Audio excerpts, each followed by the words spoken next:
حضرت عائشہ رضی اللہ تعالی عنہا نے بتلایا کہ میں نے رسول اللہ صلی اللہ علیہ وسلم سے نماز میں ادھر ادھر دیکھنے کے بارے میں پوچھا۔ آپ نے فرمایا کہ یہ تو ڈاکہ ہے جو شیطان بندے کی نماز پر ڈالتا ہے۔ صحیح بخاری حدیث نمبر 751۔ حضرت عائشہ رضی اللہ تعالی عنہا سے روایت ہے کہ نبی کریم صلی اللہ علیہ وسلم نے ایک دھاری دار چادر میں نماز پڑھی، پھر فرمایا کہ اس کے نقش و نگار نے مجھے غافل کر دیا، اسے لے جا کر ابو جہم کو واپس کر دو اور ان سے بجائے اس کے سادی چادر مانگ لاؤ۔ صحیح بخاری حدیث نمبر 752۔ قتیبہ بن سعید نے بیان کیا، انہوں نے کہا کہ ہم سے لیث بن سعد نے نافع سے بیان کیا، انہوں نے ابن عمر رضی اللہ تعالی عنہ سے، آپ نے بتلایا کہ رسول اللہ صلی اللہ علیہ وسلم نے مسجد میں قبلے کی دیوار پر رینٹ دیکھی۔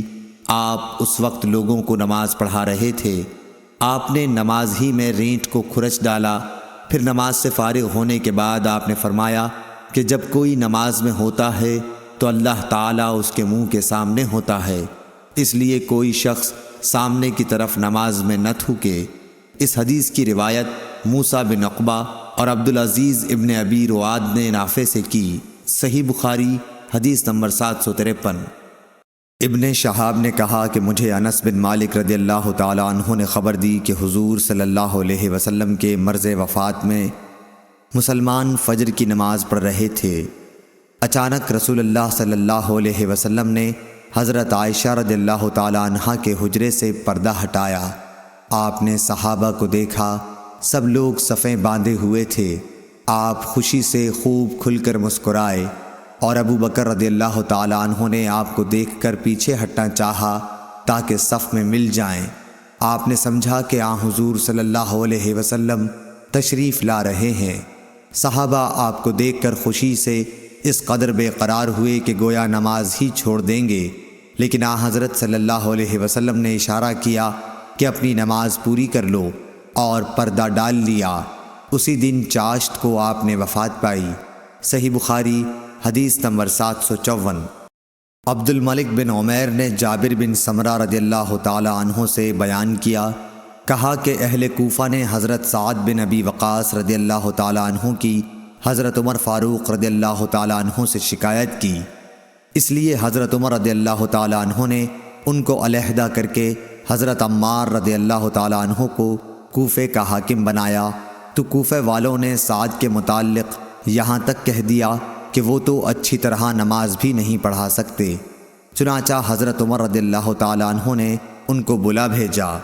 آپ نے ان سے پوچھا کہ اے ابو اسحاق، ان کوفے والوں کا خیال ہے کہ تم اچھی طرح نماز نہیں پڑھا سکتے ہو۔ اس پر آپ نے جواب دیا کہ خدا کی قسم میں تو انہیں نبی کریم صلی اللہ علیہ وسلم ہی کی طرح نماز پڑھاتا تھا، اس میں کوتاہی نہیں کرتا۔ عشاء کی نماز پڑھاتا تو اس کی 2 پہلی رکعات میں قرأت لمبی کرتا اور دوسری 2 رکعتیں ہلکی پڑھاتا۔ حضرت عمر رضی اللہ تعالی عنہ نے فرمایا کہ اے ابو اسحاق، مجھ کو تم سے امید بھی یہی تھی۔ پھر آپ نے حضرت سعد رضی اللہ تعالی عنہ کے ساتھ ایک یا کئی آدمیوں کو کوفہ بھیجا۔ قاصد نے ہر مسجد میں جا کر ان کے متعلق پوچھا، سب نے آپ کی تعریف کی، لیکن جب مسجد بنی عبس میں گئے تو ایک شخص جس کا نام اسامہ بن قتادہ اور کنیت ابو سعدہ تھی کھڑا ہوا۔ اس نے کہا کہ جب آپ نے خدا کا واسطہ دے کر پوچھا ہے تو سنیے کہ سعد نہ فوج کے ساتھ خود جہاد کرتے تھے، نہ مال غنیمت کی تقسیم صحیح کرتے تھے، اور نہ فیصلے میں عدل و انصاف کرتے تھے۔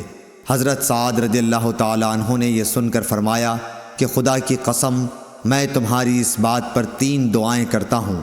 اے اللہ، اگر تیرا یہ بندہ جھوٹا ہے اور صرف ریا و نمود کے لیے کھڑا ہوا ہے تو اس کی عمر دراز کر اور اسے خوب محتاج بنا اور اسے فتنوں میں مبتلا کر۔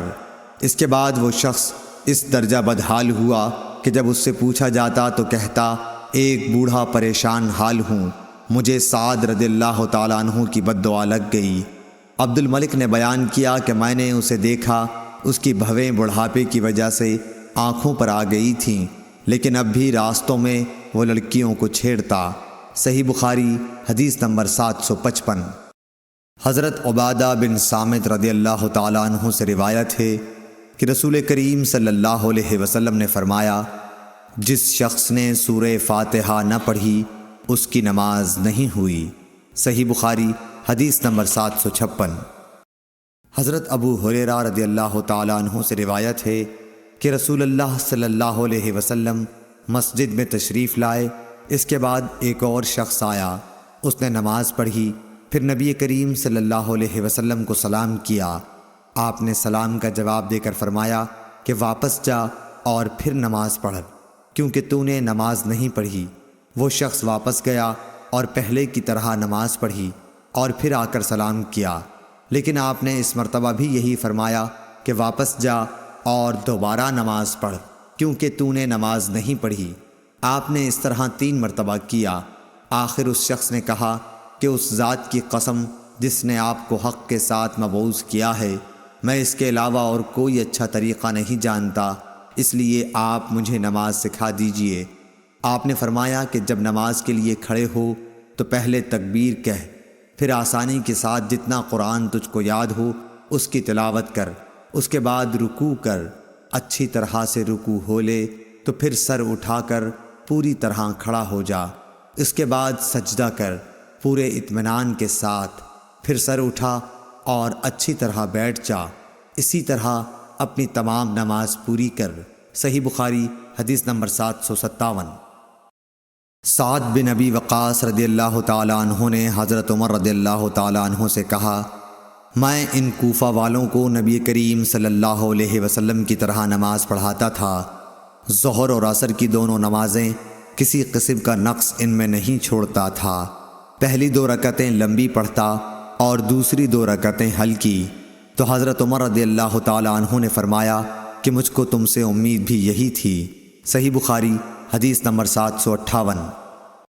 شیبان نے بیان کیا، انہوں نے یحییٰ بن ابی کثیر سے بیان کیا، انہوں نے عبداللہ بن ابی قتادہ سے، انہوں نے اپنے باپ ابو قتادہ رضی اللہ تعالیٰ عنہ سے کہ نبی کریم صلی اللہ علیہ وسلم ظہر کی پہلی 2 رکعتوں میں سورہ فاتحہ اور ہر رکعت میں ایک سورت پڑھتے تھے، ان میں لمبی قرأت کرتے تھے لیکن آخری 2 رکعتیں ہلکی پڑھاتے تھے۔